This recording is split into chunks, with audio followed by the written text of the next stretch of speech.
We should what? What? We should what? We should what? Oh, we should talk. I was reading answer. It happens so often. Sorry.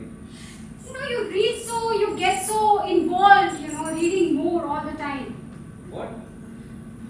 You get so involved reading all the time, yeah? Deepening concentration. Once I spoke to you for it seemed about minutes about the fireplace. And you hadn't heard a word I'd spoken. You were reading?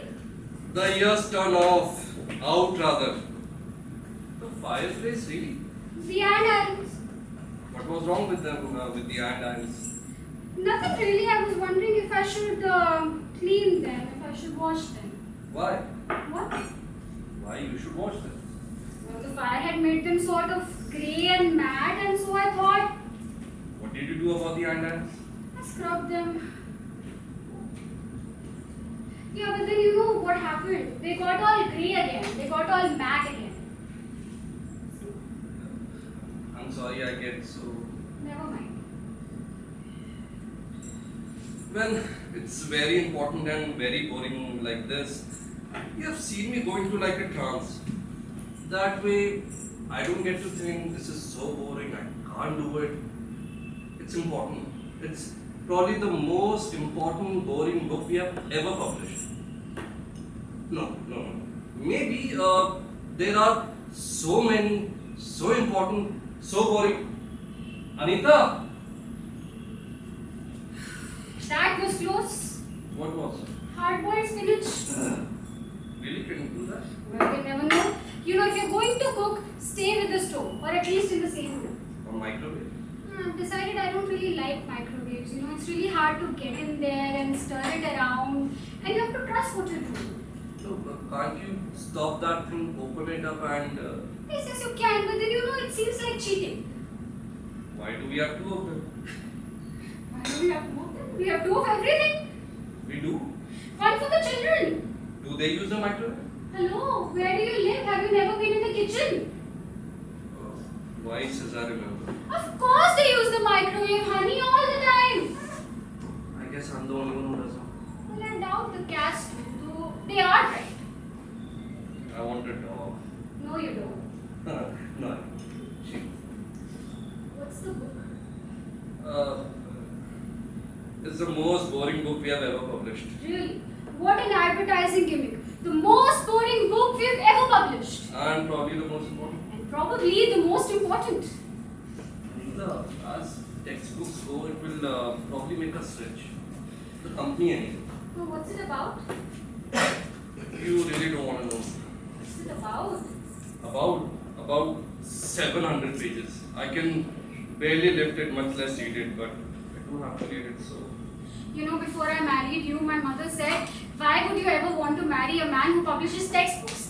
And I was like, gee ma, I don't know, he seems like fun. I thought your family liked me. No, they do, of course, Dad thinks you're a solid fellow, none of this fly-by-the-night fiction stuff. They like you, alright.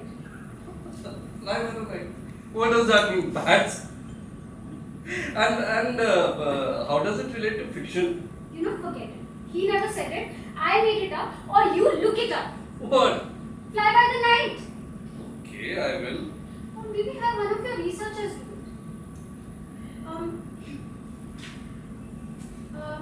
Is it really that boring, most boring, etc.? Yes, except maybe Trollope's autobiography, which we didn't publish naturally. I never read it. Very few have, all the way through. I tried. It kept falling out of my hands, well, slipping. But anyway, next time you have trouble falling asleep, try it. Or this. If I have trouble falling asleep. What? If I ever have trouble falling asleep. No, I see you leaving bed before dawn when you think I'm asleep. You do? Yes, why? You do? Because you never asked me, why can't you sleep? Where is it you're going? What is it you want? Come back. I assume you are about your business. Business? My nighttime business or my pre-dawn business? I'm sorry for that. For all you know. For all you know. I could go elevator down to 74th Street, stand there in a corner and scream! Yes, you could, Or, but let me finish.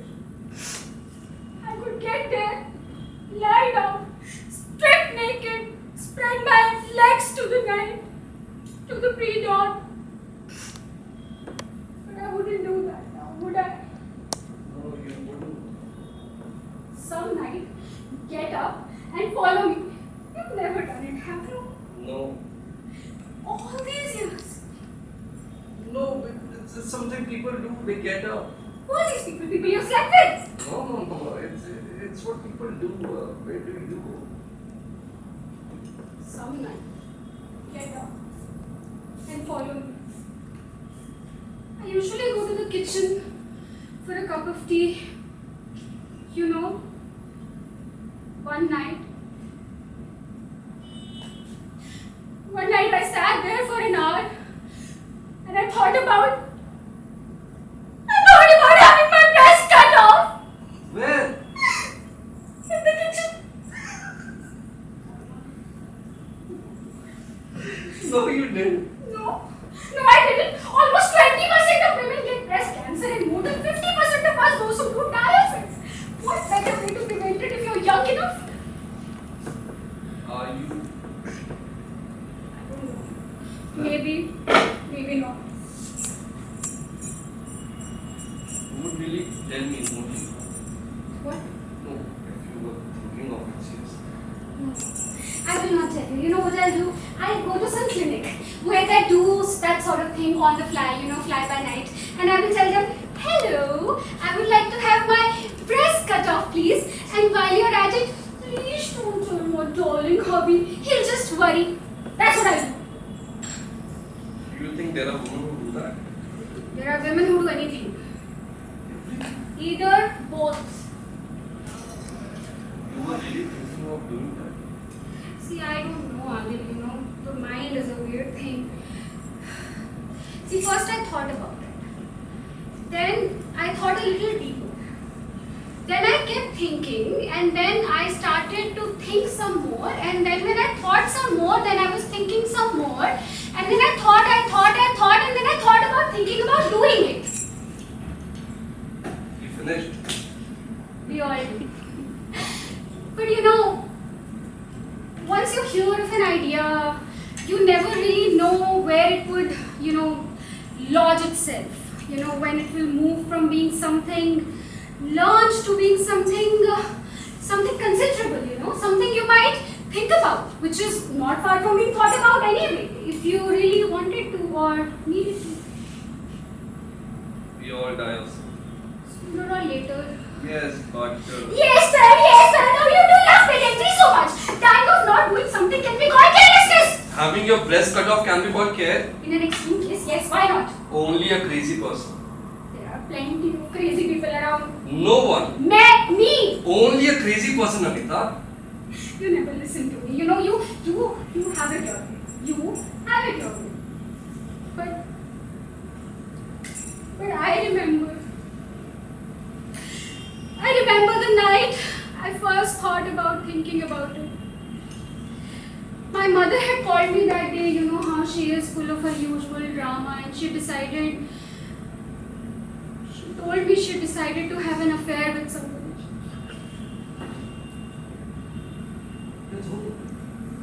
I don't know with somebody, but why am I moving this conversation away from me? From something that concerns me, by the way?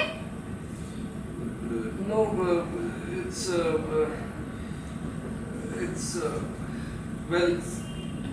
did her telling you lead you to your breast thing in some weird convoluted email?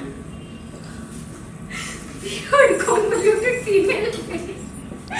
Who are you? I'm sorry, did it? What lead me to contemplating it? No, I don't think so. Though maybe if I had no breasts, the probability of me having an affair. I'm not saying that I'm planning to have one, but let's say if I were planning to have one, the probability of me having an affair would be, I was going to say, diminished. Why not say diminished? I could, but probably there are people around who. People who like that sort of thing? Lack of something or something, restlessness. There are people who like anything, everything. I love symmetry. I love symmetry.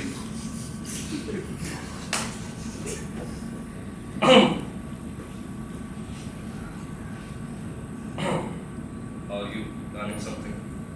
Like what? Like something beyond dinner? Yes. Beyond feeding the cats? Yes. Beyond feeding the rest of the circus? Yes. Beyond thinking about something? Yes. Like having an affair? Yes. Like mother, like daughter? Yes. No!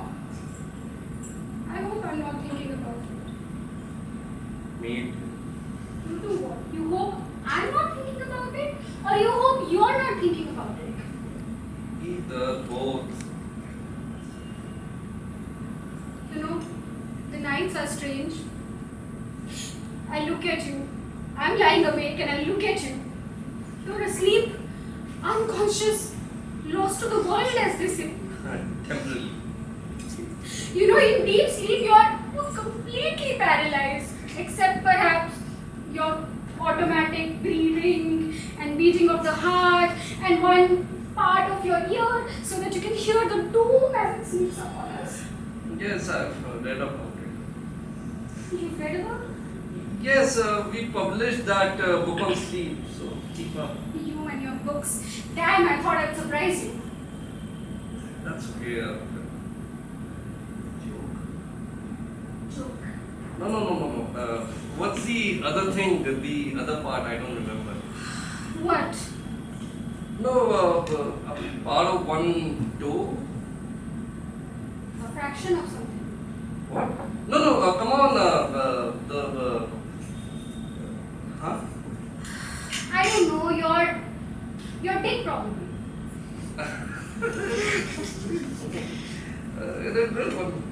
Okay, we know that. They all know that. Yeah. Since we are on that,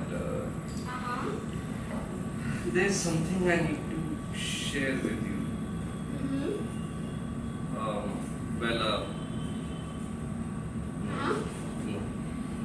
Me? no. Come on, tell me, I won't tell anyone. I think my circumcision is going away.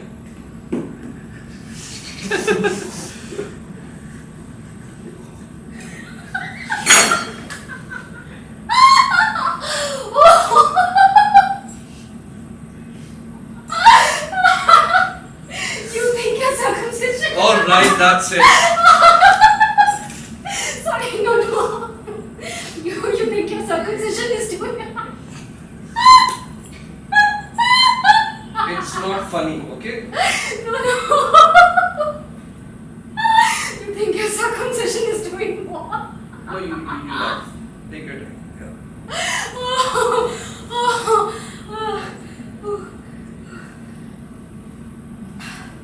You think your circumcision is doing what?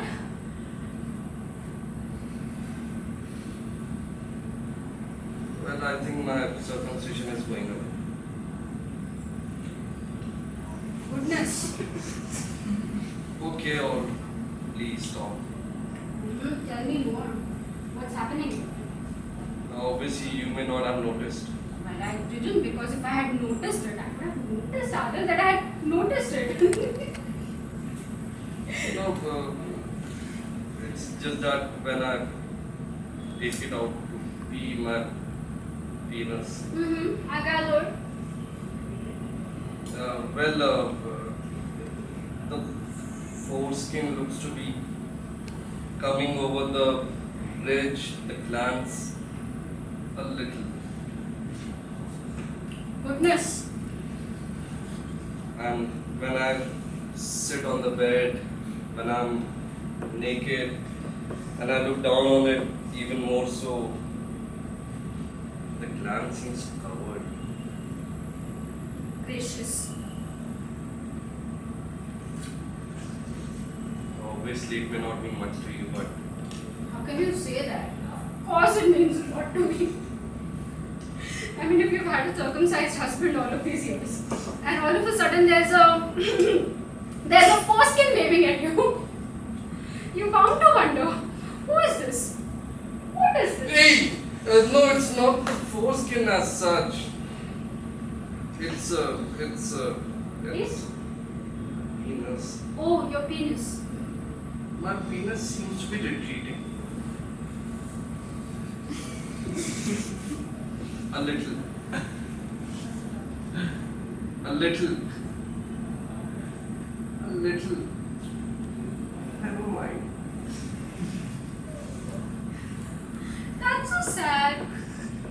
Time. Huh? Oh, it's a matter of time, honey. These things happen, as the man said. I just thought I'd mention it. Well, certainly. I'm glad. Do you want to get it looked at professionally? No. I'll keep an eye on this. If I were you, I would. I mean, the thrill of your glance. No need to sing like that. Darling, if you want to regrow your foreskin. No, I don't want to redo my foreskin. I'm sure there are ways to. I know, like hanging weights on it for years. I've read about it. But it isn't even there. What is it? Your foreskin, except you say that it's coming back. No, it's not what I said. I said my circumcision was going away, not that my foreskin was coming back. Why don't women listen? Don't bring women into this. Sorry. Yes, continue please. It's gone. It gone. A doctor took a pair of scissors and A scalpel, I think. whatever. I was a baby, nobody asked me. And you're not even that religious. Yes, I was circumcised. That's what people do. Nobody asked me. They just did it like it was decided who I was. Darling, you were just a week old. For God's sake, how could they have asked you? All I'm saying is they should have waited, asked. Wait for like how long? Till you were 5? Darling, would you like to be circumcised today? Watch that, mommy. Well, baby, they take a little knife and then they... No. Later. What? Like 16, the age of reason or whatever. Hey, Adil dude, would you like to be circumcised today, dude?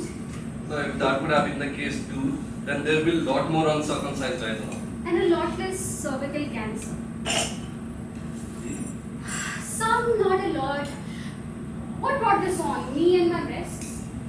Maybe, I don't know. Not my subject. No, it never was. This sex stuff, it was never your subject. Mr. Circumspection. I just thought I'd bring it up. Well, I'm glad you did. Really, it's been bothering you? No, not bothering her. Bemusing me. Whatever. I appreciate being told. I appreciate your sharing. You're welcome. Obviously, it wasn't noticed. Noticed? Never mind. I'm sorry. That's alright. Do you think they ask the parents at the hospital before they do it? What? The circumcision? I don't know. We have daughters, remember? Yes, I remember. I think I read about it somewhere. You know, it's customary. What? Asking the parents before doing it. You could sue. I could sue. And what do you think they would do? Stitch it back on? Maybe. You mean they've kept it around for the last, 45 years in a bottle somewhere? What? Your foreskin in a bottle somewhere in case you're soaked there. Don't be silly. I wonder what we would do if we had a son. What? Circumcision? Yeah, if they'd asked us. Damned if I know. Well, hello, sir. There's a fine bouncing baby boy you've got here. Shall we trim his penis for you? For him? No, I would say no. If they came at me like that, I'd say no. I suppose I would leave it up to you. Male stuff, huh? There are things. There are women things too. Things you and the girls talk about and make decisions. Things I don't know about. Don't be silly. They are barely teenagers and this isn't Africa, okay? We don't circumcise our daughters. That's disgusting. What they do, those tribes do. Yes, it is. But you know, it cuts down on the infidelity though. What does? Circumcising the girls. And you know, they don't do it right away at birth. No, they wait. They wait till puberty. then they do it. Hack off the clitoris. Stop! Kills all the sensation, all the pleasure when they're old enough for pleasure. No pleasure, no reason. It cuts down on the infidelity, as I said. So does cutting off the breast? Hacking. What? Circle. Huh? Full circle. Oh, yes. I got it. What did you want when you came in? When? When you came in? When? When you came in with the dish towel, we should talk, you said. Did I? Yes, Well, I must have wanted to talk about something. I assume. And we didn't talk about it. No, I don't think so.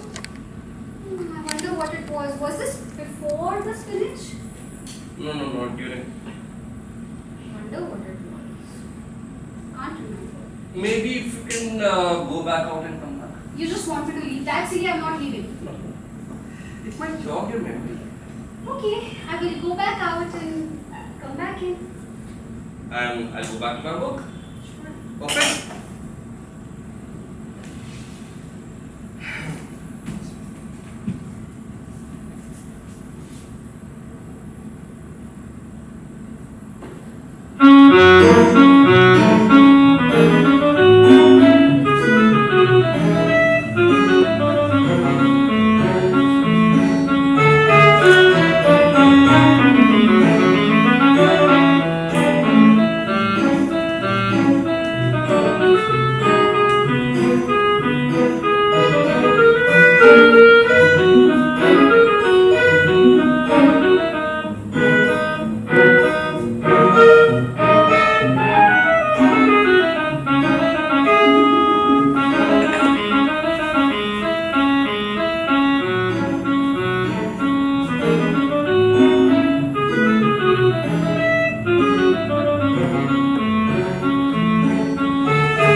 We should talk.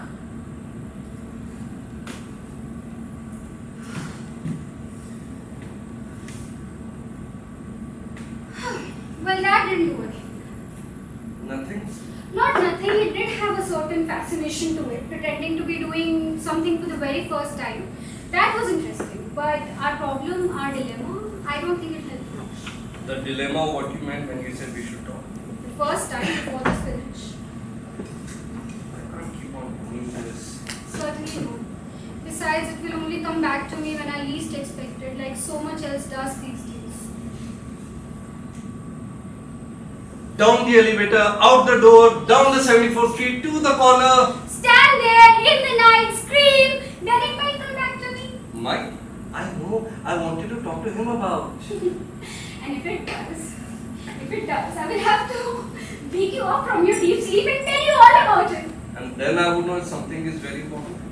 But we don't have that. No, not yet. But Adil, if I did wake you and you would sit up on your bed and your eyes would be open very wide, then what would happen? Then I would assume something terrible had happened. Like what? I don't know, you, the kids, me. So? So I would, I would gather my bits up. So that's what you would do, is it? What? If I woke you up in the small hours and I told you that I really needed to talk to you about something, then that's what you'll do.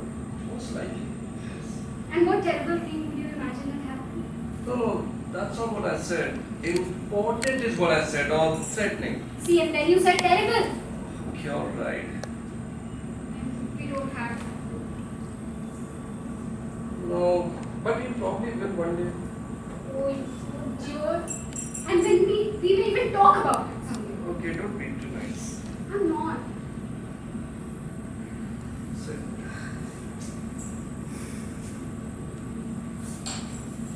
I'm not a bad person. My life may not be very exciting, no jagged edges, but No jackets. it's not a bad life that we have made together. No, I'm happy. Are you? Yes, most of the times. I mean, I have my bad times, so do you. You do? Yes, but you never tell me about yours, and so I don't tell you about mine. I just did. I just told you about my PP.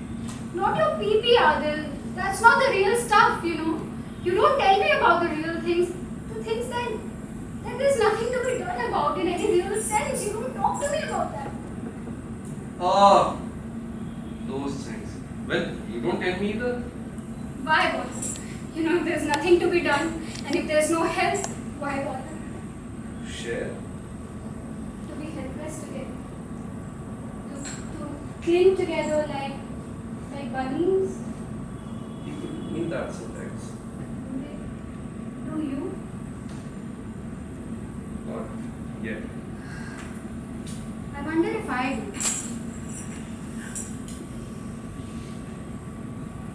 What did you mean when you said that you wake me up at 10? What did you mean when you said that you will wake me up in the small hours, and what might it be? Oh. You know what I'll tell you? That maybe your mother had died, or maybe mine, that someone had kidnapped the girls, that I was 3 months pregnant and you were not the father, that the broker had run off. Please! What? You want minor stuff, easy stuff. I wouldn't wake you up for any of that. And I don't wake you up for the bigger things, the real killers, the things that there's nothing to be done about. That I know that you love me as you understand it. And I'm grateful for that, but it's not enough that you don't love me the way I need it. Or that is perhaps no one who could do it. Love me as much as I need to be loved. Or much worse, that perhaps I think that I deserve more. But deep down,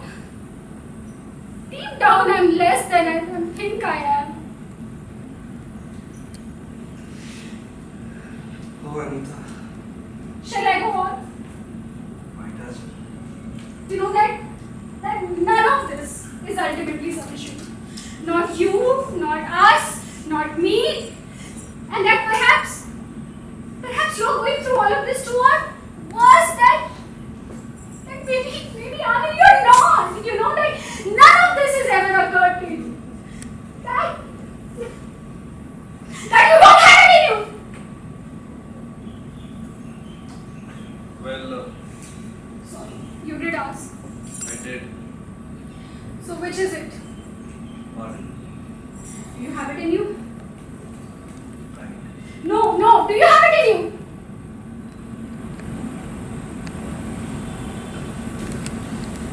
I think we both made that choice before we knew each other.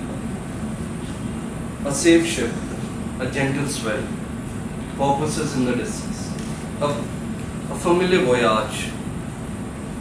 Isn't that what we wanted? Sure. No?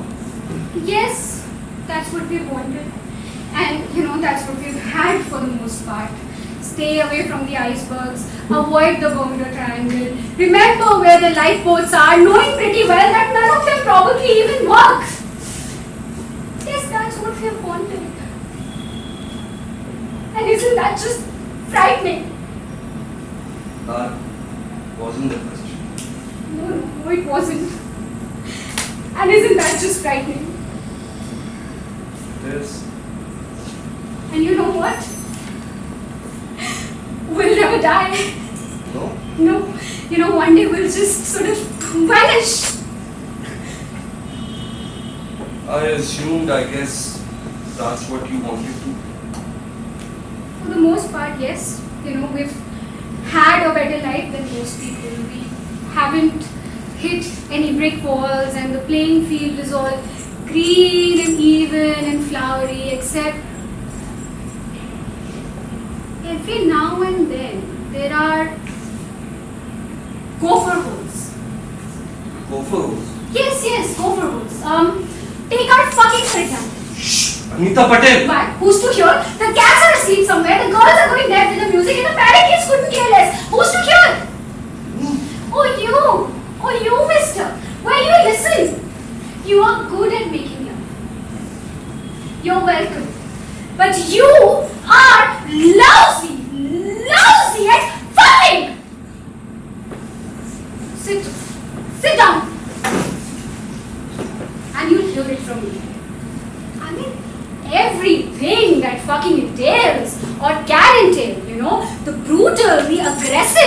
Perhaps two people who've known each other for years, who've slept together for years, suddenly behaving like strangers, just met in a bar and gone to a motel next door to just hammer it all out, to fuck for the sake of fucking.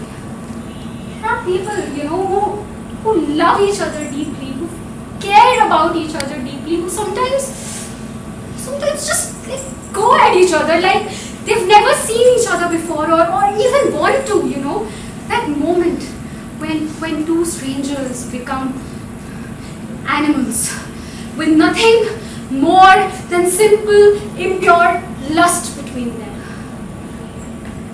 There are people who do that. I'm not like that. You're not like that.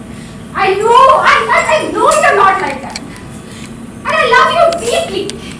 And when we come together in bed, I know it's going to be two people giving each other quiet, predictable, boring, deeply pleasurable joy. And I'm grateful for that. It's more than enough most of the time. But where's the animal? Where's the rage? We are animals, Why don't we ever behave like that? Like beasts? Oh, Azal. Isn't that we love each other too safely, maybe? That we are too secure, that we are too civilized? I mean, don't we ever hate one another? You mean to say that I'm not very good at bed? No, that's not what I mean. You're good.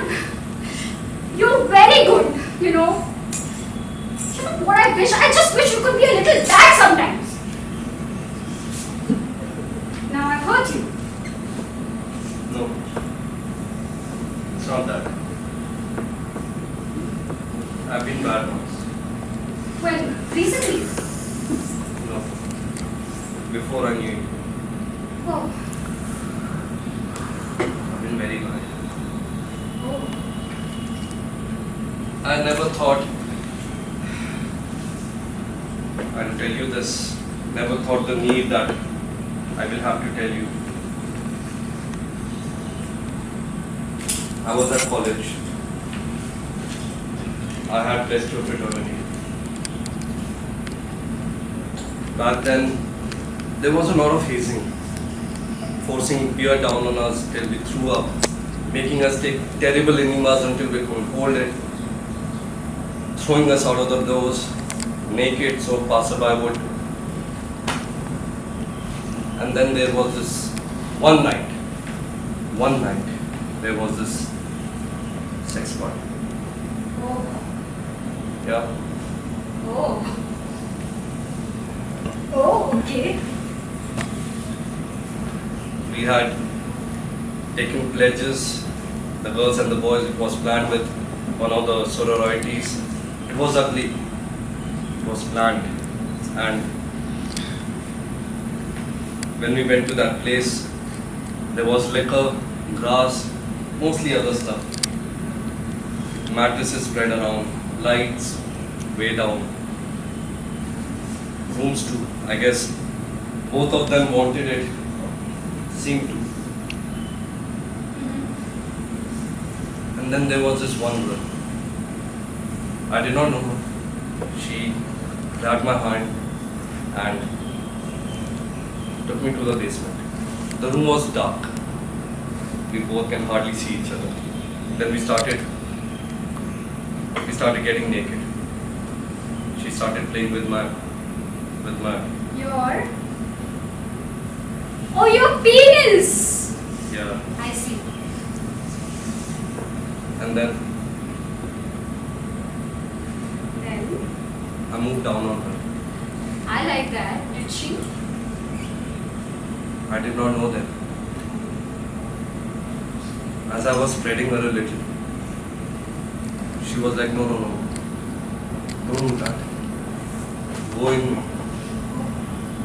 My penis was hard. Can I finish my story without your... My mess was hard. And as I was about to enter, she said, no, don't go there.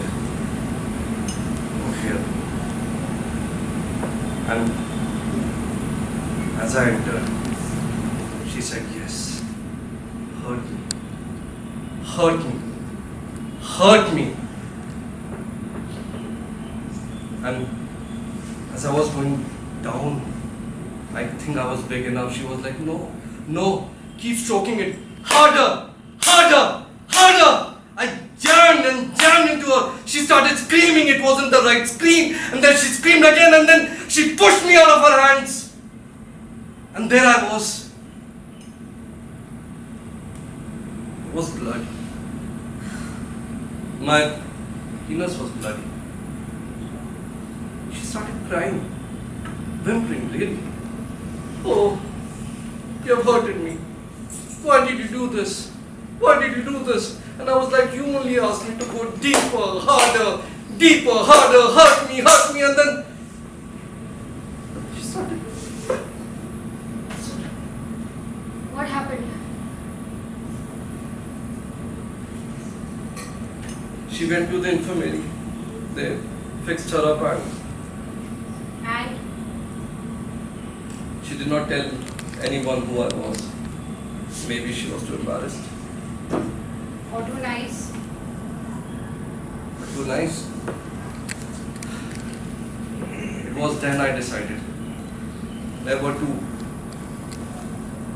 hurt anyone. And you being my everyone for so long now. Thank you. Although I don't think I was talking about that. Not pain. Not pain like that. I was talking about being animals and nothing else, Adil. I don't know if all of this has helped you understand what I was trying to talk to you. Anita, has this helped? Has all of this helped?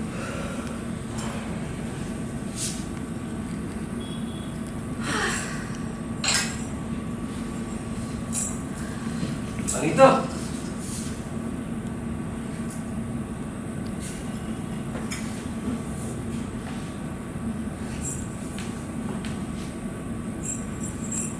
Oh! What? Did that hurt? Yes! See, I've never wanted to do that. Hurt you, Adil. No, I've not wanted to hurt you in all these years. Astonish you? Yes. Did that astonish you? In that I've never imagined, yes! So then that's what I've wanted all these years. A little disorder around here, a little chaos. We don't have that. No, but wouldn't it be nice? Just a little madness. How would we go about it? What? The chaos, the madness. Yes, how would we go about it? Yes, what would happen? You would be reading, and I would walk in. And the lights would sort of start blinking, and the chandeliers would sort of start swaying. A tornado? No, an earthquake. And we would hear it coming at us from a distance. A roaring that we'd never heard before, but knew what it was. And I would go to the window and see coming right at us. Yes. And it would be terrifying, and it would be exciting, and it would just sweep us all away. It would just shatter the windows and rip the pictures from the walls. Knock over the cages and the birds would fly out. And the cats would see that, and they would catch the parakeets and they would eat them. And the girls would see this, and the girls would do what? Eat the cats? Sure, fearful symmetry. And what do we do then? Eat the girls? Sure. even more fearful. But who would eat us? Who would eat us?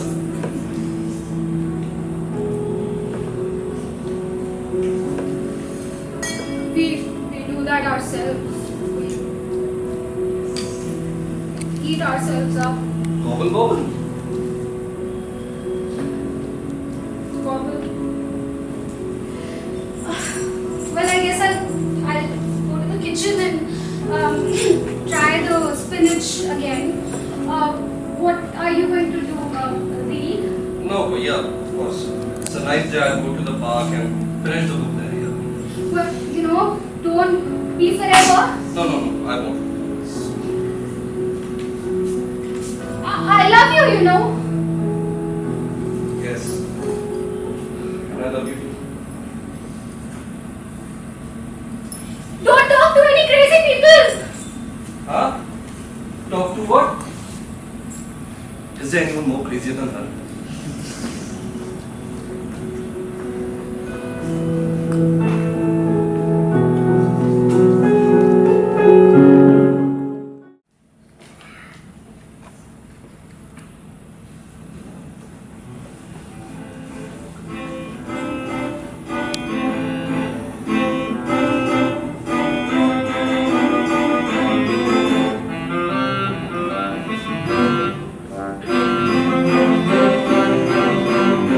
What the hell are you doing? Stop it! Stop tickling me! What the hell? What's wrong with you, man? Huh? Fuck you!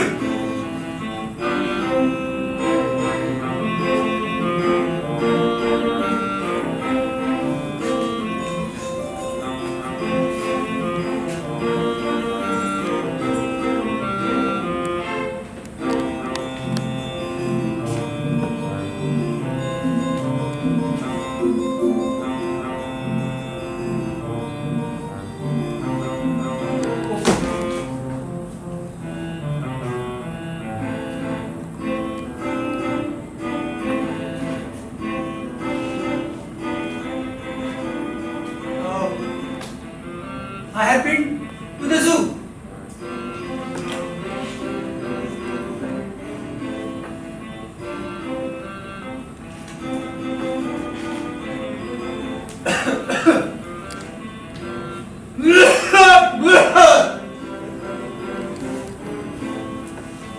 I said I have been to the zoo. What's wrong with you?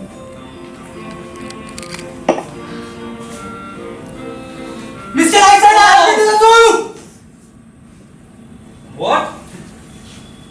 I'm sorry, were you talking to me? See, I went to the zoo and I walked until I came in here. Have I been walking north? Not? Yes, let me see.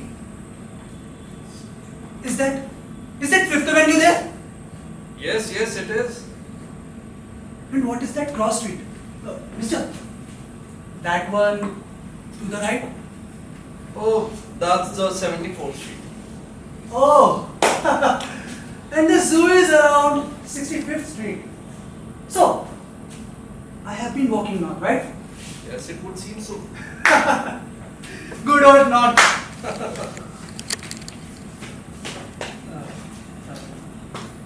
Mister, but not, do you not? Not due north. We call it north. It's northern. Sir, you're not going to get lung cancer, aren't you? No, sir, not from this. No, sir. See, you will probably have the cancer of the mouth. Then you will have to wear one of those things that Freud wore after they took one whole side of his jaw away. What do they call those things? Oh, prosthesis. The very thing! A prosthesis. You're an educated man, aren't you? Oh, wait. Are you a doctor? No. I've read about it somewhere. Time magazine, I think. Well, Time magazine isn't for blockheads. I suppose not. I'm glad that the Fifth Avenue is there. Okay. Mister, I don't like the west side of the park much. Okay, why? I don't know. Okay.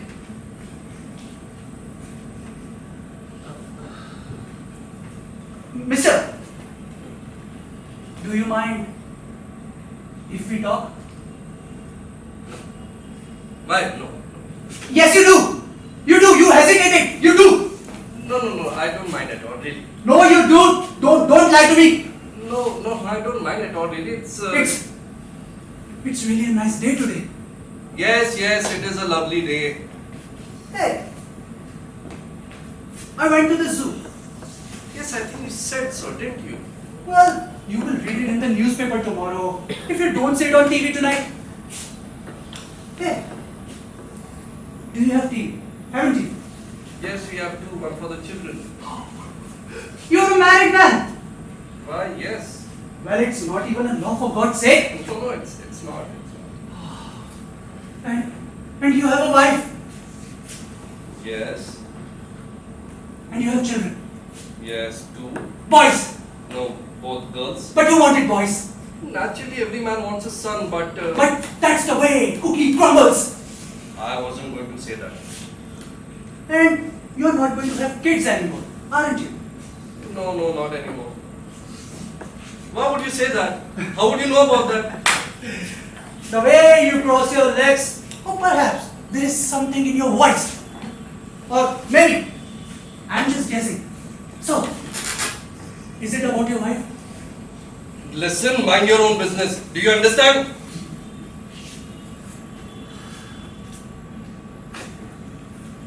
Well, I think you are right. We'll have no more children. Yay! Now that's the way cookie crumbles. I guess so. Well now, what else? What, do you have any questions for me? No, you might be wondering if why I asked you about the TV, right? And why I was telling about the zoo. Well, please don't ask those questions to me, alright? I'll tell you about it later. Do you mind? Mister, do you mind if I ask you more questions? No, not at all. Well, I'll tell you about it. See, I don't like to talk to so many people. People except who be like, hey, give me a beer. Or, hey, where's the John? Or what time does the feature go on? Oh, no. Keep your hands to yourself. You know, buddy? Things like that. I must say I don't. Well, once in a while, I like to talk to somebody. Like, really talk. I like to know about somebody, knowing all about him. And am I the little guinea pig for today? Oh, on a sun-drenched Sunday afternoon like this, who would be better than a nice married man with 2 daughters and a dog? No, 2 dogs. No dogs. That's a shame. You look like animal man. All right, yes. Cats. Oh no, sir. That can't be your idea. Your wife and your daughters. Oh, come on. Is there anything else I should know? Well, there are 2 parakeets, one for each of my daughters. Birds. Yeah, my daughters keep them in a cage in the bedroom. Interesting. Yeah. Do they carry any disease and all? Excuse me? Oh, no. I'm not talking about your daughters. I'm talking about the birds. I don't believe so. That's too bad. If they did, you could set them loose in the house and the cats could eat them and they die. Maybe. And what else? What do you do to support your enormous household? Well, I have an executive position with a small publishing house. We publish textbooks. Oh, nice, very nice. What do you make? Okay, now really. Oh, come on, please tell me. Come on, don't be so hard every time. Come on. Well, I make around $18,000 a year, but don't carry more than $40 at any one time in case you are a hold-up man. Hey, where do you live? Oh, look. I'm not gonna rob you. I'm not gonna kidnap your cats, your parakeets, and of course your daughters. I'm not. Say it. I live between Lexington and the 3rd Avenue on the 74th Street. Ah, see? That wasn't so hard, was it? Well, I didn't mean to. It's just that you don't carry on conversations well. You ask too many questions, and I'm normally reticent. Why do you just stand there? Oh, I'll make a just move in a while. Eventually, I'll sit or wait until you see the expression on his face. What? Whose face? Look, is this something about the zoo? Wait, what? The zoo, something about the zoo. The zoo? Yes, you have mentioned it several times. Oh, yes, the zoo. I was there before I came in here. Didn't I tell you? Oh, yes, I have told you. Mister, there is one question in my mind. Do you mind if I ask you? So, what is the dividing line between upper middle class and lower upper middle class? My dear fellow. Hey! Don't my dear fellow me. Was I being patronizing? I believe I was. I'm sorry. It's just that your question about the classes, they seem to bewilder me. And when you are bewildered, you become patronizing. I don't express myself well sometimes.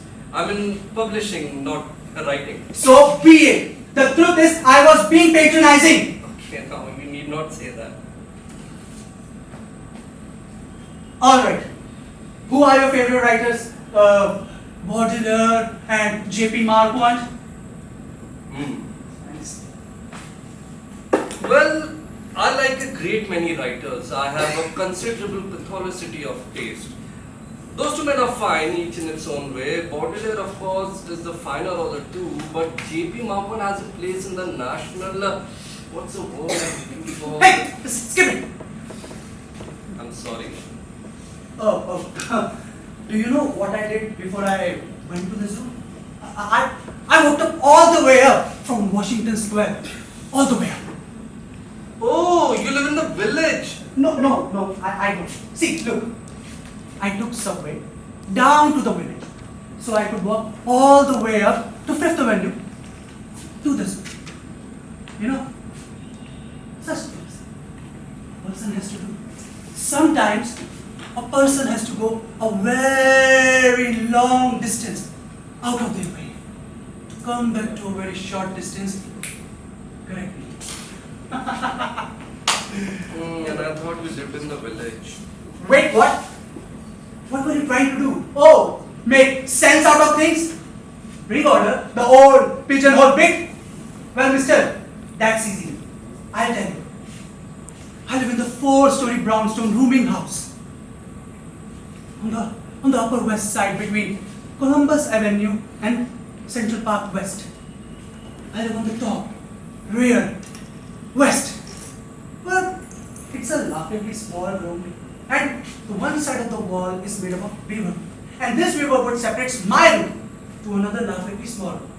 Which I assume the two rooms were once one. You know, small room but not necessarily laughable. Well, the room beyond my beaver wood is occupied by the colored queen, who always keeps his door open. Well, not always, but always, when he's plugging his eyebrow, which he does with Buddhist concentration. This colored queen has a rotten teeth, which is rare. He also has that Japanese kimono, which is also pretty rare. He wears his Japanese kimono to and for the loo, which is also pretty frequent, as he goes to the loo all the time. But he never bothers me. He never brings anyone up to his room. All he does, plug his eyebrows, wear his kimono, and go to the loo. Well, now I guess there are 2 front rooms in my floor. I guess they're larger in size. No, I guess they're smaller. There's a Puerto Rican family living in one of them. A husband, super hot, sexy, gorgeous wife, which I have a huge crush on. Oh, no. Few kids. I don't know how many. But these people entertain me a lot. And on the other front room, there is somebody living there. I don't know who is it. I have never seen him. Nah, never ever. Why do you live there? I suppose I don't know. No, it does not sound a very nice place where you live. Well, no, it's not an apartment in the East 70s. I guess I don't have cats. I don't have parakeets. I don't have a wife and daughters. What do I have? Oh yes, I do have toilet articles, few clothes, one hot plate which I am not supposed to have, one can opener, the one with the key, a knife, 2 forks, 2 spoons, one large, one small, 3 plates, a cup, a saucer, a drinking glass, 2 photo frames, both empty, 8 or 9 books, a pack of pornography playing cards, and Western Union typewriter which prints nothing but capital letters, a small strong box without lock in it. What has in it what? Some rocks, sea-rounded rocks, oh my god, which I picked up on the beach when I was a kid. Under those rocks way down are some letters. Please letter. Why do you do that to me? Oh, when will you do this? Oh, when will you come? When will you write this? When? All these letters are from recent years. About those 2 empty picture frames. I don't know why they need any explanation at all. Isn't it clear that I don't have anyone's pictures to put in them? Your parents, perhaps your girlfriend, or your Or a wife? Or a dead wife? I'll tell you about it. You are sweet, innocent girl. You are truly possessed of an enviable innocence.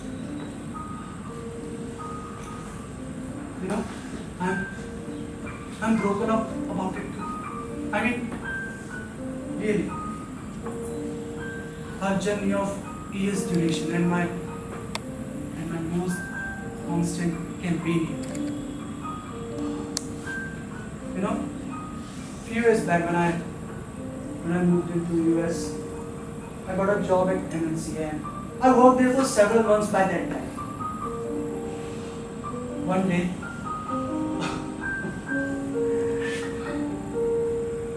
oh my god, I just remember it as it happened yesterday. I saw Amrita for the very first time. She was a new intern, wearing black blazer, black pant, baby pink shirt underneath. Her long hairs flowing down to her cheeks, to her shoulders, shining like so bright. Believe me, it was love at first sight. Oh, I'm sorry, I'm just feeling a bit emotional. I'm really sorry. Let's move on. After our very first meeting, amidst the starry nights, on this same very bench, I proposed her to marry me. Oh, I was shivering down to my spine, but something inside me was keep telling me she would say yes. But I was still so anxious until I heard the word yes. Now I'm shocked too. After this beautiful night, 1 year later, guess what? Amrita and I got married. Oh my God, for real. Me and Amrita for the rest of our lives. Everything was so beautiful. Me and Amrita. We built a small world. It was just me and Amrita. Until one morning, she had found out that she's pregnant. Everything started to change. This news took my whole world by storm. I didn't know what am I supposed to do. So I killed her. No. I didn't kill her. She fell off the stairs on her own and died.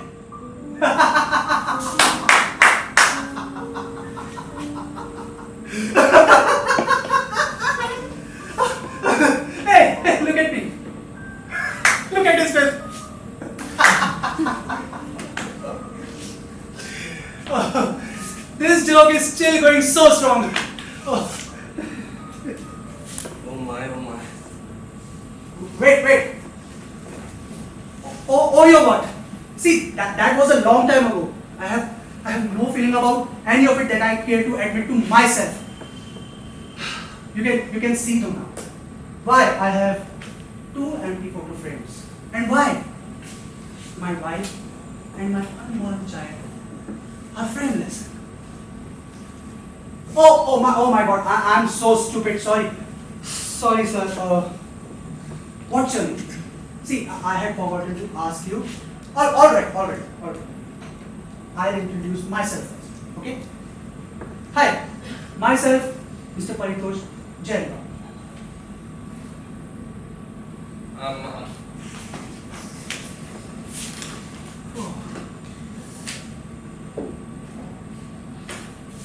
Whoa, Mr. Bubong. Hello. Woo! What's your name? I did try telling you my name. Alright, don't be so hard every time. Just say your name. What will you do with my name? Oh, shove it in your ass. No, I'm not telling you.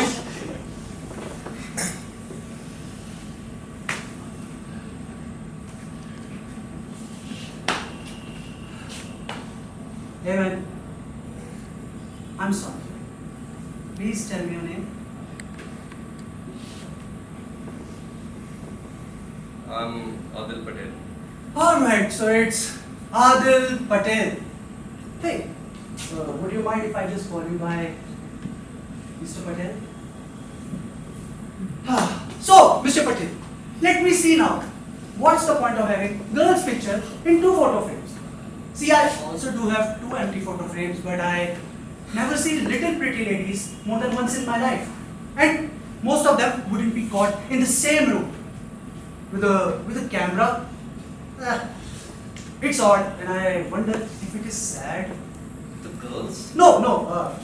I wonder if it is sad that I never see little pretty ladies more than once in my life, or I never been able to have sex with.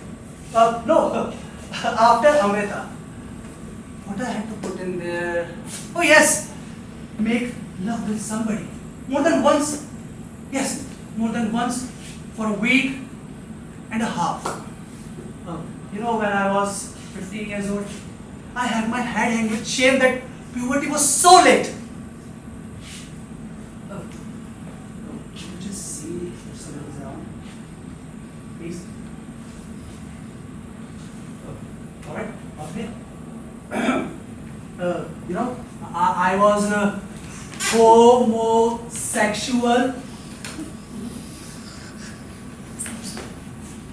Oh, you didn't get it. No. Really? No. All right, I'll tell you. Hey, don't look at me. Hello, Mr. Patel. Hey, I said don't look at me. It's really tough, Mr. Patel. You need to have courage. All right. I was queer!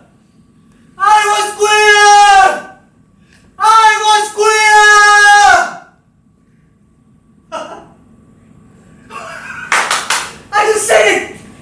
said it out loud without any shame.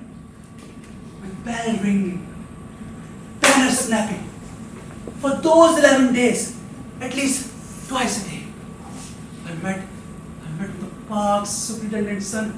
Oh my God, a gorgeous Greek boy whose body was same as mine, except he was a year older than me. I thought I was so much in love with him. Maybe just with the sex, but that was a jazz of a special, wasn't it? Now the real question is, do I really love little pretty ladies? Oh yes, I love them. I really love little pretty ladies. But for about an hour. Well, it seems perfectly simple to me. Wait, are you going to tell me to get married again and have parakeets? Forget the parakeets and stay single if you want to. I did not start this conversation. It's no business of mine. Alright.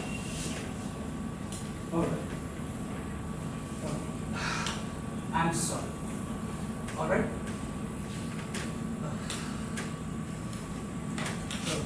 Mr. Patel, you are not angry, right? No, I'm not angry. Haha, good! Interesting that you asked me about the 2 photo frames. But I thought you would have asked me about the pornography playing cards. Yeah, I've seen those cards. No. That's not the point. I suppose when you were a kid, you and your pals passed them around. Or you had a pack of your own. Well, I guess a lot of us did.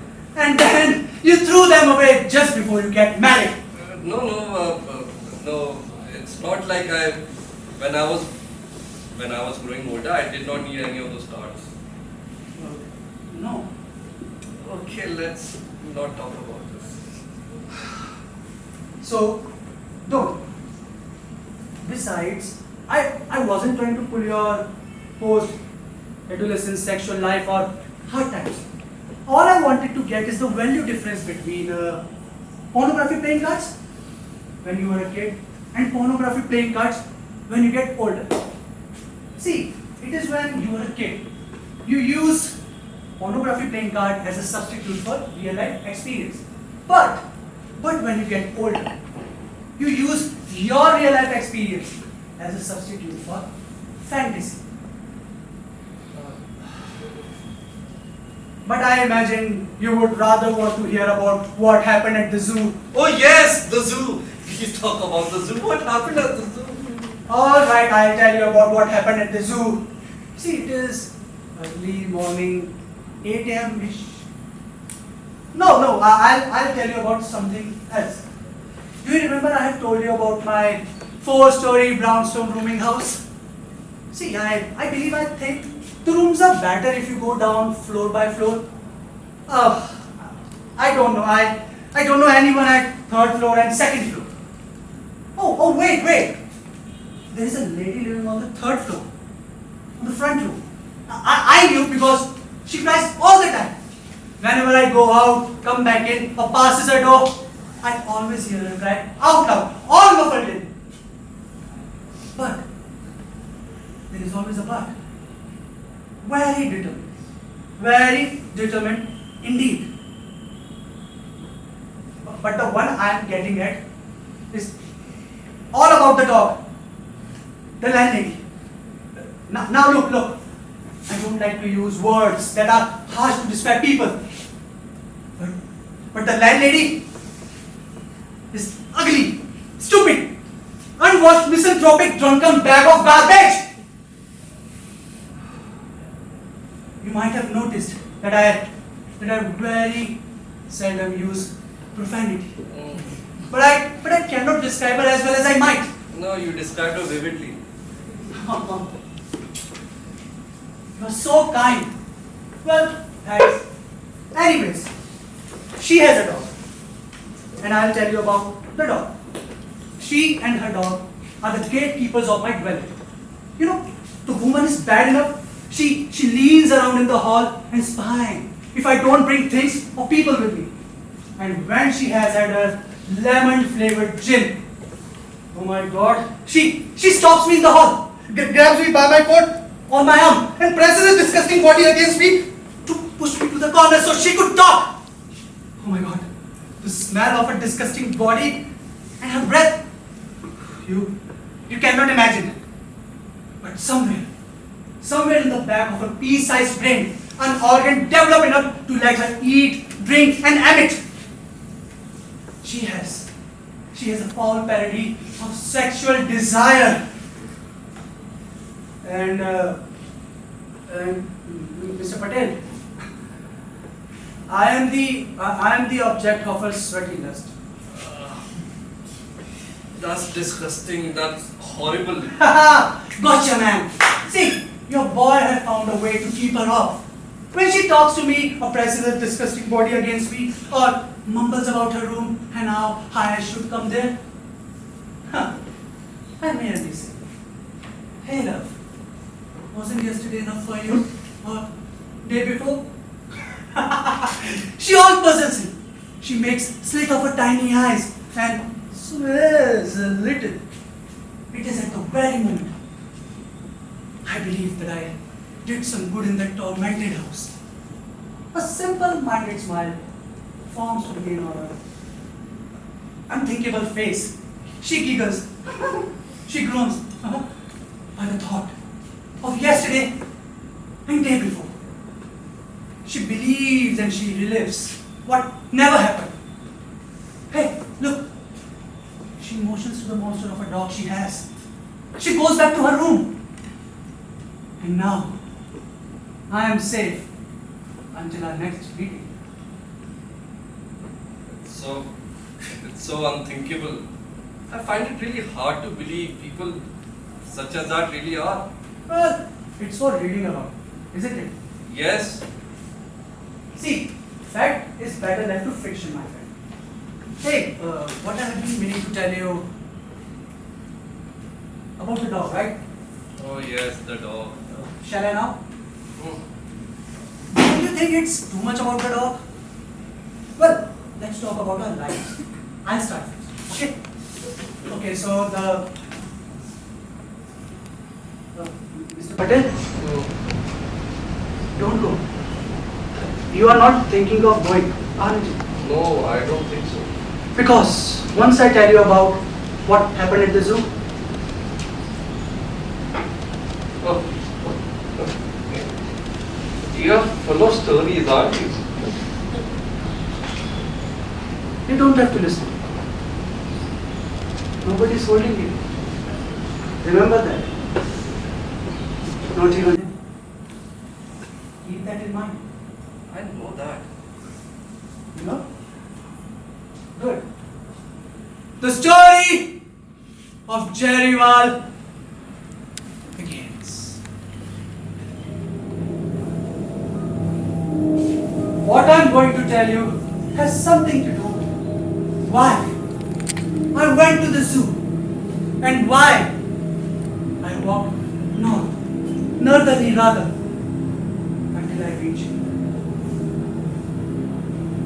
the dog. The monster of a dog she has, an oversized head, tiny, very tiny ears, eyes, bloodshot red eyes. The body of a dog, you can see ribs through his skin. The dog is all black except for the bloodshot red eyes and the sole on its right forepaw, which is also red. I believe the poor monster, it's an old dog and a misused one, because it almost has an erection that is red too. What else? Oh yes, there is a grey, white, yellow in color. When he bears his fangs like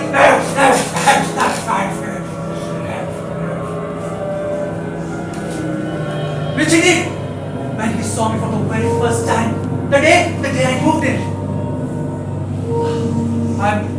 I'm worried for the dog from the very first day I met him. Animals don't take me like St. Francis has birds hanging off him all the time. animals are indifferent to me, like most of the people. But this dog wasn't indifferent. He did snarl at me to get one of my legs.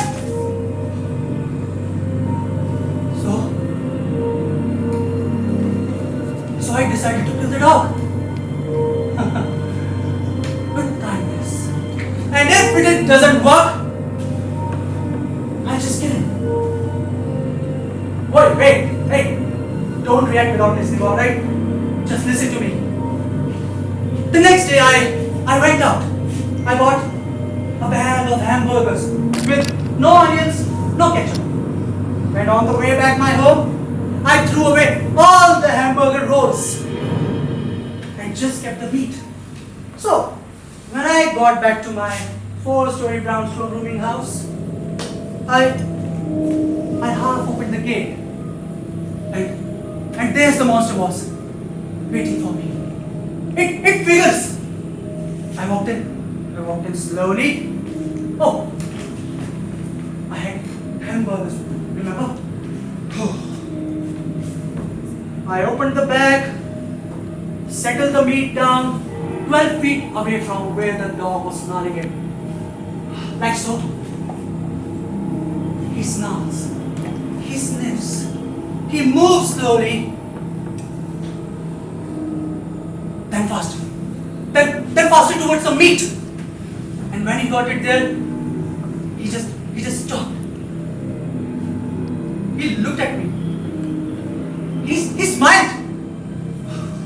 But not tentatively. Then he would move back to the meat again. He snarls. He sniffs some more. And then Oh my god. Look what monster of a dog has done to you. I'm so sorry, sir. You okay? He tore it down. As if he had never eaten anything like that before. This might have been very well the truth.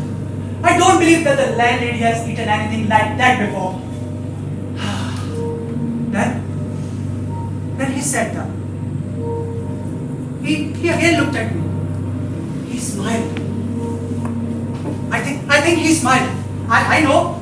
Cats do. And then again done.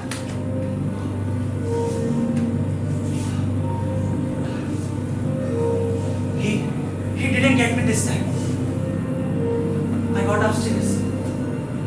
But to be truthful to you, I was offended. I was mad. It was 6 perfect hamburgers without enough pork in it, just to make them more disgusting. I was offended. But after a while, I decided to do it for a few more days. But just to think about it, the dog had what? Amounted to be antipathy towards me. Oh, I wondered if I might not overcome this antipathy. I decided to do it for 5 more days. But it's always the same. He comes, he sniffs, he snarls, he stares, he gobbles. He snarls again, he smiles at me, grr, and then bam! But by this time, the Columbus Avenue was strewn with the hamburger rolls, and I was less offended than disgusted. So I finally decided to kill the dog. Hey, don't give me that expression, Mr. Patel. Just listen to me. The day I tried to kill the dog, I only bought 1 hamburger. Alright? What I had in my mind was a murderous portion of a red poison. When I bought 1 hamburger, I asked the man, hey, don't worry about the rolls. I just wanted the meat. But I expect him to react. Like, hey, why do you want to eat your roll outside? Just eat your hand here. No. He just smiled. He wrapped my hamburger with wax paper and was about to give it to me and just said, like polite, hey sir, The big bite for a pussycat. No! It's not even a part of killing a dog, for God's sake. I just figured that you cannot say a name dog without being in a funny way. I was afraid. So I just said it normally. Yes! The big bite for my pussycat. On the way back my home, I needed that meat down. With that red poison. Together.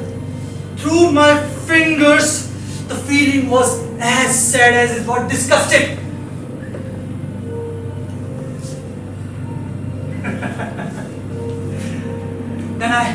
Then I opened the gate at the entrance hall, and there's the monster boss, waiting for the offering and to jump at me. Poor bastard. He didn't learn. The time he took to smile at me gave me enough time to move out of his range. But there he was. I put the meat patty down, moved upstairs, and watched. He comes. He sniffs. He snarls. He gobbles. He stares. He guards. And then BAM! I sprinted upstairs. He didn't get me, as usual. But I came to know that the deadly beast was ill.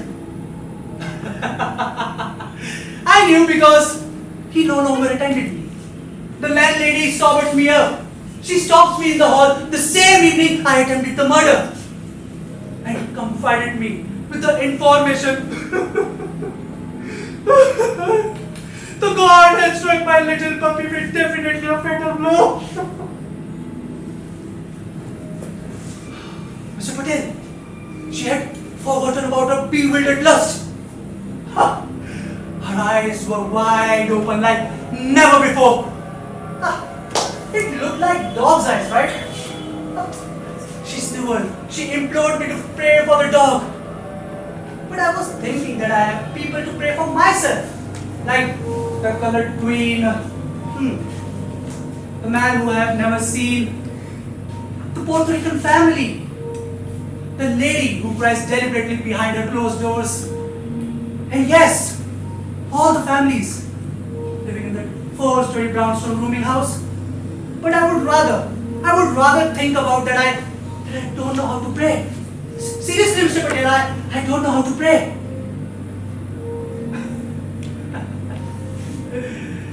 Oh my God, I don't know how to pray. But, as you know, I'm really a sincere guy, a very kind-hearted person. So I just said it. Oh, yes, I would definitely pray for your dog. She looked at me and she said, "No, you would probably want my dog to die." And I'm in frustration. Yes, there is so much truth in that. But I would not. I didn't want her dog to die. Seriously, Mr. Patel, I didn't. Even though I have poisoned him. Oh. Look, Mr. Patel. It's very important to know the consequences and the actions of the things we do. Right?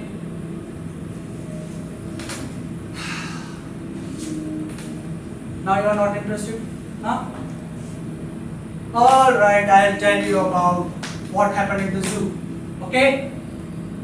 Oh, my sincere apologies. We decided to talk about our lives, right?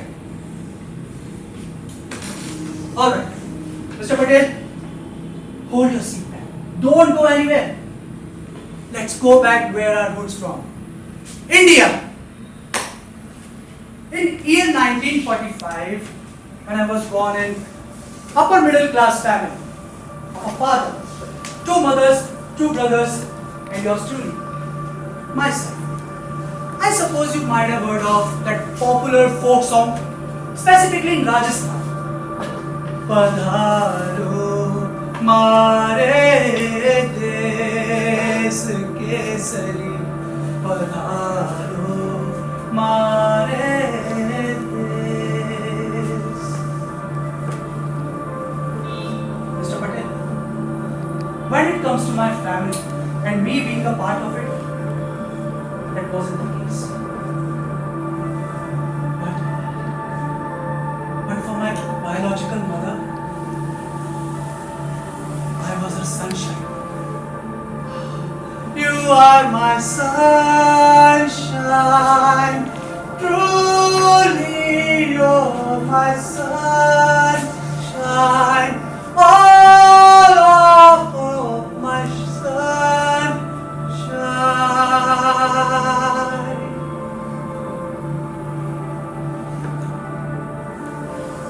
She was the most beautiful woman I have ever seen. Yes, Mr. I have a very translucent memory of my biological. But I do believe that I'll meet her again on the other side of the life, where she would hug me. She would hug me the same way she used to do when I was 5 years old. Where she would kiss me on my forehead the same way she used to do when I was 5 years old. Where she would love me the same way she used to do when I was 5 years old. And I would feel the same way that I used to do when I was 5 years old.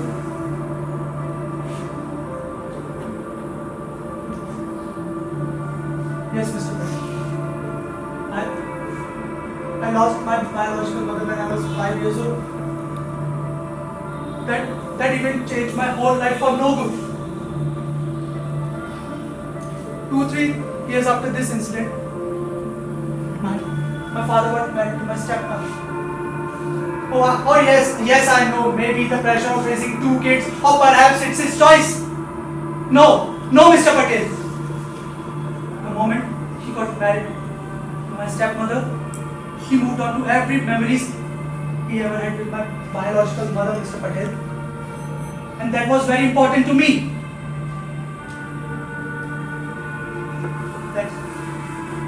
Let's move on. One night he came to our room just to make us comfortable about our stepmother's situation. He did eventually. For a moment. He grabbed my hand, looked me in the eyes, and said one beautiful line in Hindi.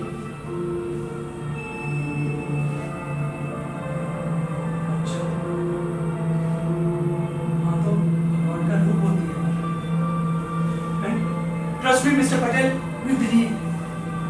We tried our so best to cope up with our stepmother, but she was not. Maybe in front of our father, she used to behave nicely, but once he go out, she used to beat us. She used to threaten us not to tell about all of this to our father.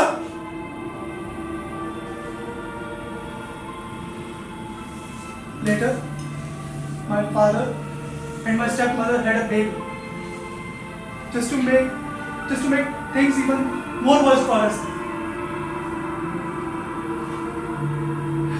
Relations amongst our family were becoming bitter and bitter.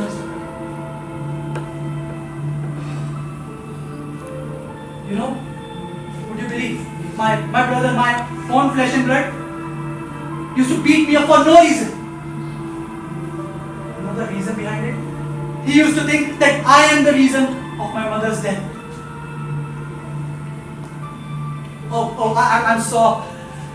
I'm so sorry. I didn't tell you about the reason, right? Okay, so long story short, on a hot summer afternoon, I was playing on the street. My mother was talking to somebody on the corner. I didn't know that there is a car approaching towards me, was about to hit me. My mother comes in, pushed me on the other side of the road, and got hit by the car. My father rushed her to get medical immediate attention.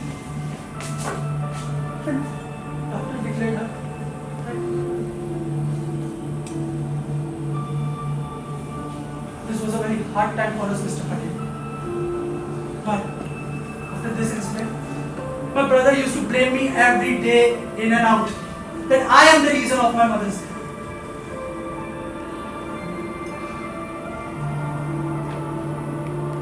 As we grew up, Mr. Patel, I was the weakest sibling amongst all. My brother used to bully me for everything, literally. And my father used to scold me to be a man. Be a man, Mr. Patel. Do you know what is the meaning of be a man? Huh? Is it beat somebody for no reason? Beat somebody who is weaker than you? Maybe in your world, Mr. Patel. But in my world, be a man is someone who loves people for who they are, what they are, with their vulnerabilities. In my world, Mr. Patel. In my world. Well, it's not your fault.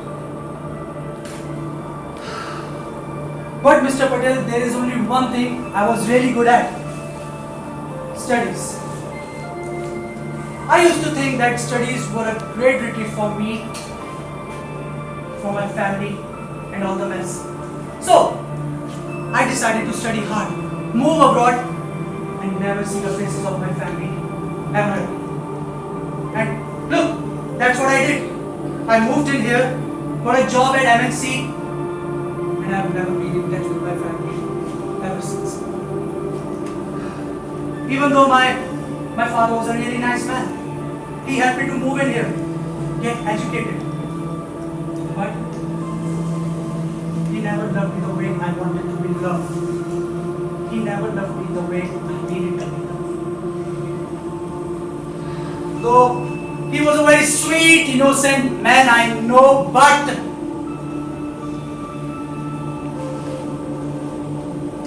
Mr. Patel, my father was just like you. Sweet, innocent. I wish your married life is not all mess.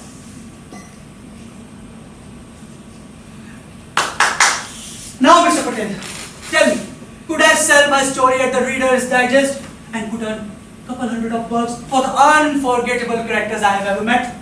Come on, Mr. Patel, tell me, what do you think? I don't know. I don't think I... Why did you tell me all of this? Why not? I don't know. That's a lie. No, it's not. Mr. Patel, I tried to explain it to you. As I went along, I went slowly. Look, it all has to do with... No, I don't want to hear it anymore. I don't understand you, your parents, your wife, your landlady, your dog. Wait. What did you say? Her dog. It was mine. Oh no. I'm so sorry, Mr. Patel. I don't know what I was saying. Of course you don't. Because I'm not living in the same neighborhood as you.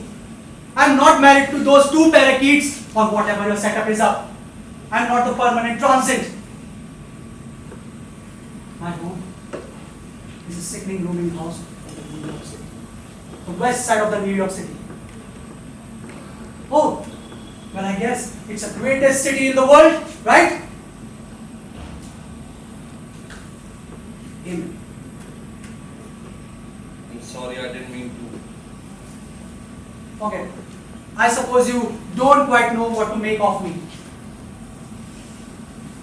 We get all kinds in publishing. You are a funny man, Mr. Patel. You know that? You are richly a comical person. No, not really. Mr. Patel, do I annoy you or confuse you?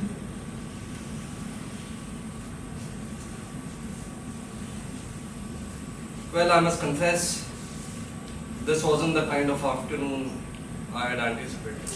Wait. You mean I'm not the gentleman you did expect it? I wasn't expecting anybody. Wait. No. I don't imagine you here, but I'm here, and I'm not leaving. All right? You may not be, but I'll be getting home soon. No, please, come on. Stay a little longer, please. I really need to be going home now. Please. Oh, come on. Stop that. Oh, come on. Stop that. Oh, come on. Stop that. Oh, come on. Oh, come on. You wanted to go, right? I have to go. The parakeets are making the noise. And the cats are setting the table. I need to get home. My crazy wife. Listen to me. Listen to me, Mr. Patel. Do you want to know what happened at this room?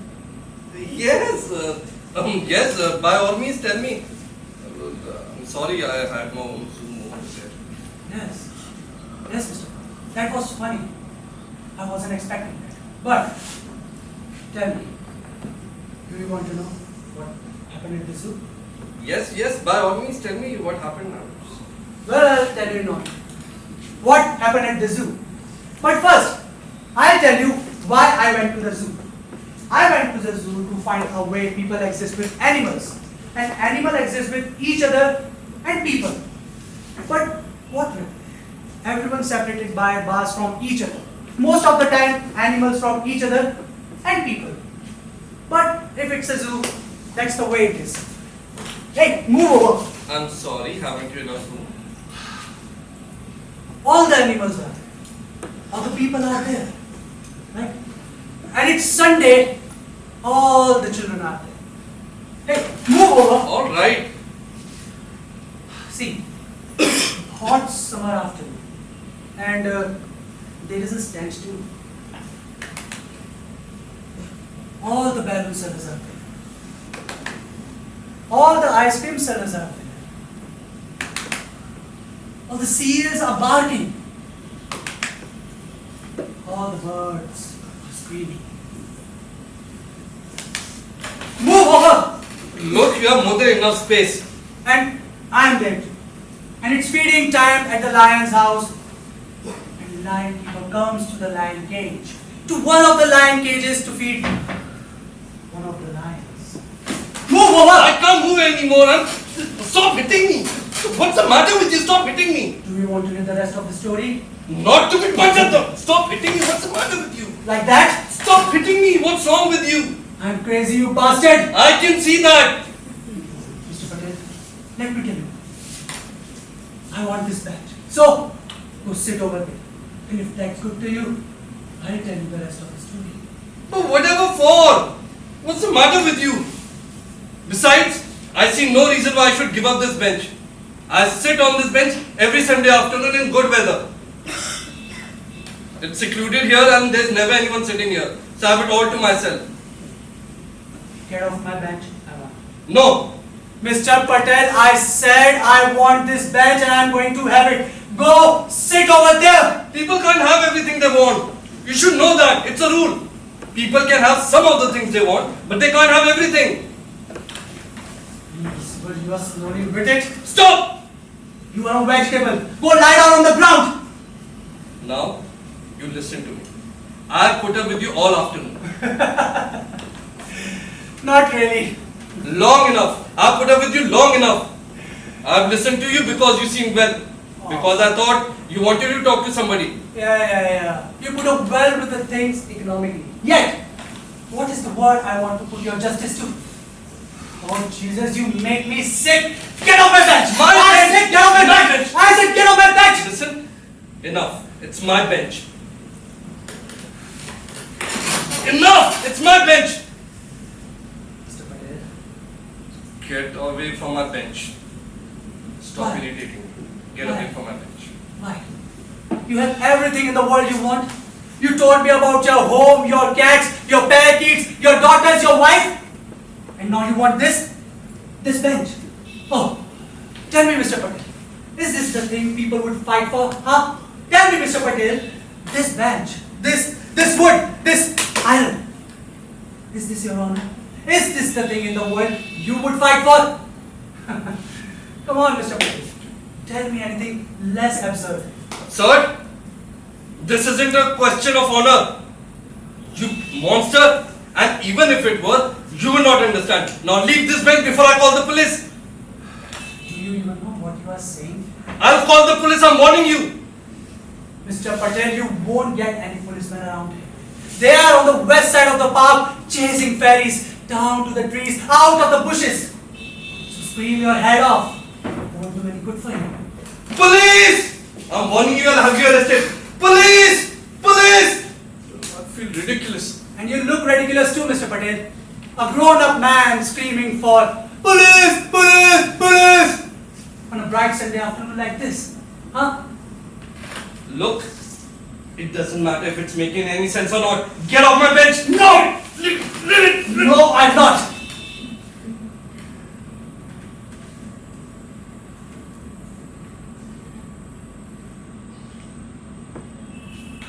I've come here for years. I've had hours of great pleasure, great satisfaction, and that's important to a man. I'm a responsible person and a grown-up person. I can sit here, it's my right, and you cannot take it away from me. Now leave this bench! No! You want this bench? This bench, right? Alright. Fight for it. Defend yourself. Defend your bench. You have pushed me to it. Get up and fight. Like a man? Yes! Like a man! If you insist on mocking me even further. Well, I'll have to give you a credit on one thing. You're a vegetable. Slightly near sideways, I think. Stop! Look, Mr. Patel, they say it on TV all the time. Look, you have a certain dignity and it surprises me. Enough. Get on my bench now!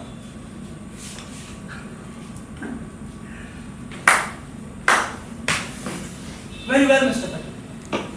We will have a battle. But, you see, we are not evenly matched. I have one thing.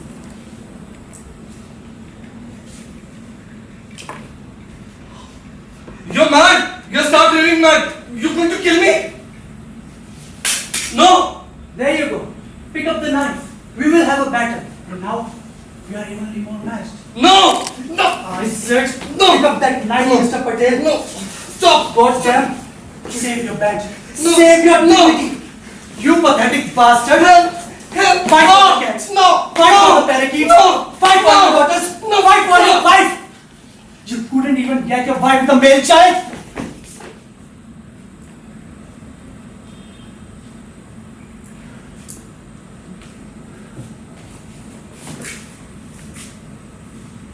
It's a matter of genetics, not manhood. You monster! I'm giving you one last chance. Leave this bench and get away from here. So be it. One last chance I'm giving you! Oh! Oh! Oh. Oh!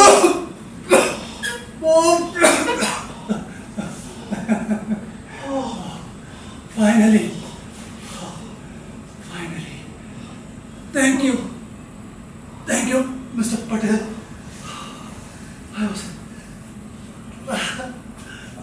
I was so afraid. I would drive you away. Really, you don't know how afraid I was. Oh. I decided to walk north, northerly rather, until I reached here. I decided to talk to somebody. You.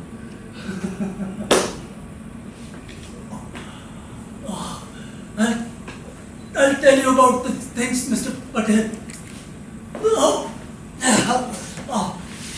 Here we are. Here we are, Mr. Patel. I didn't know.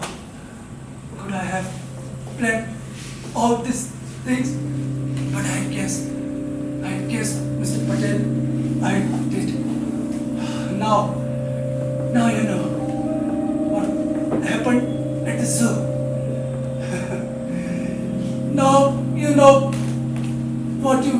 see on your TV.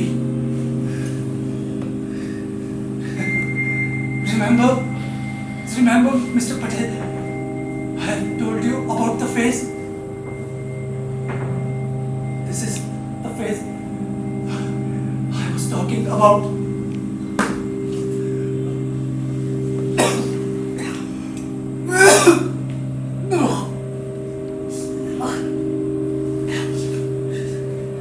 Mr. Patel, sometimes a person has to go a very long distance out of their way to come back to a very short distance correctly.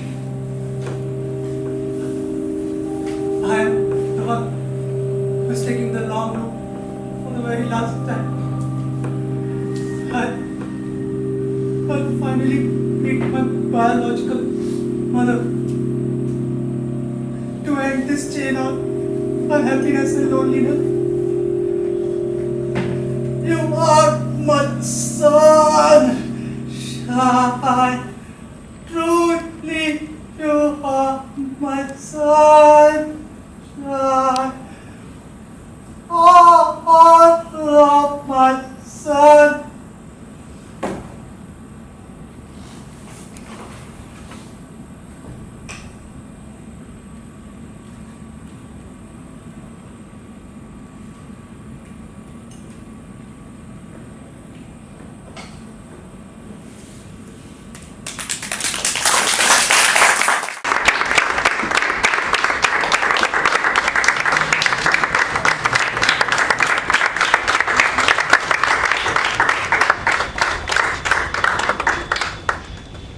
Thank you all for being such a lovely audience and watching us for the last hour and a half.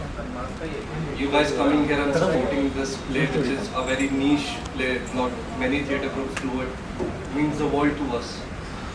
And I'm forever grateful, our team is forever grateful, and before I say my long speech, I'll first allow them to introduce themselves. I'm Richa and I played the part of Anita Patel.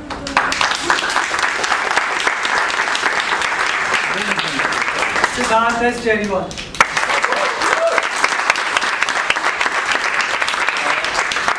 I played the role of Adil Patel around the Music. And I would like to especially thank Arjun sir.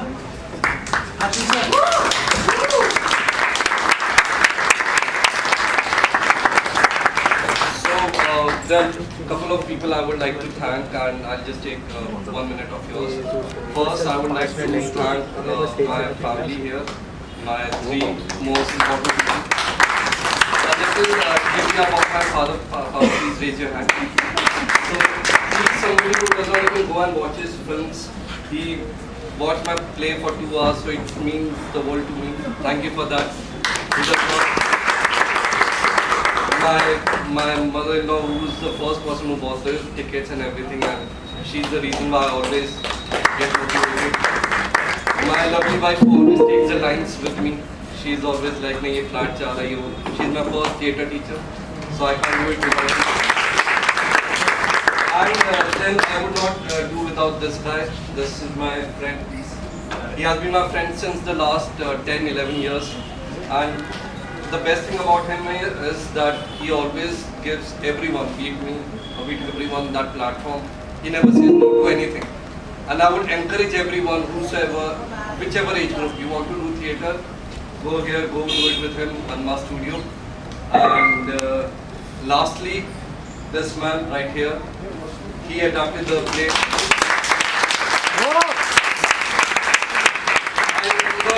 I remember 9th April, I remember exactly, he said that, would you like to play the role of Patel? And I was like, okay, yes. He's the reason why this play happened, so thank you.